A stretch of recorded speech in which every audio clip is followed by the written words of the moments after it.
আসসালামু আলাইকুম বন্ধুরা, নতুন একটা ভিডিওতে তোমাদেরকে স্বাগতম। আজকে একটা গল্প বলবো, কৃষকের গল্প। এই যে আমার পিছনে, এটা হচ্ছে পাট।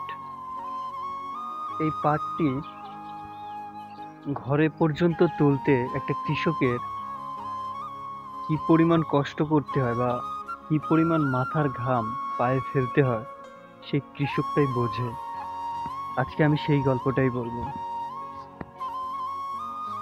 কিছু কিছু মানুষ আছে, 2-4 কলম লেখাপড়া করে কৃষকের মূল্যটা দেয় না, কৃষককে অন্য চোখে দেখে।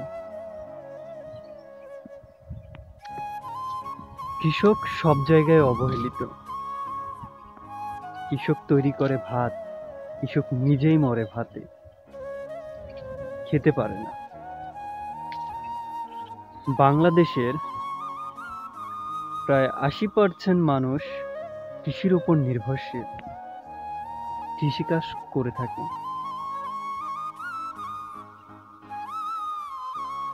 ফসল শুরু থেকে শেষ পর্যন্ত ফুল প্যাকেজ তৈরি করতে যে কষ্টটা হয়, সেই কষ্টের মূল্য কৃষক বাজারে পায় না।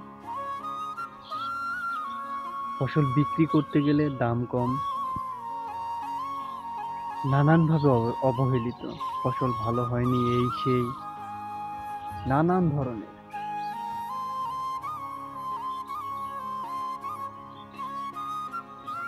কিছু কিছু শিক্ষিত মানুষ আছে, কৃষকরে দেখতে পারে না, হেয় প্রতিপন্ন করে যে হ্যাঁ কৃষক, এ আবার কি।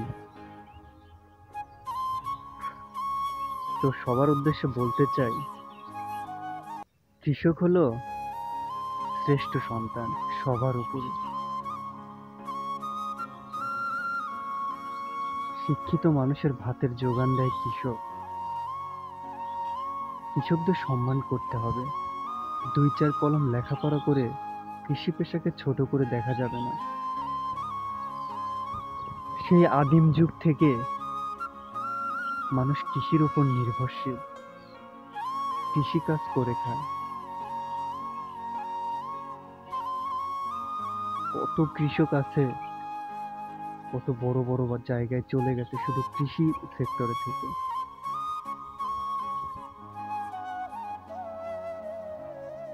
তো কৃষিকে ছোট করে দেখা যাবে না, কৃষকদের সম্মান দিতে হবে, ন্যায্য মূল্য দিতে হবে। কৃষকরা সবার উপরে।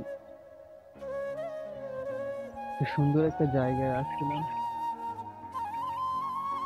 তো মনে হলো কথাগুলো বলা উচিত। অনেকজন আছে যারা 2-4-5 কলম লেখাপড়া করে কৃষি পেশাটাকে ছোট করে দেখে। তো তাদের উদ্দেশ্যে কথাগুলো বলা। সবাই ভালো থাকো, সুস্থ থাকো। দেখা হবে নতুন কোনো ভিডিওতে, নতুন কোনো গল্প নিয়ে। আসসালামু আলাইকুম।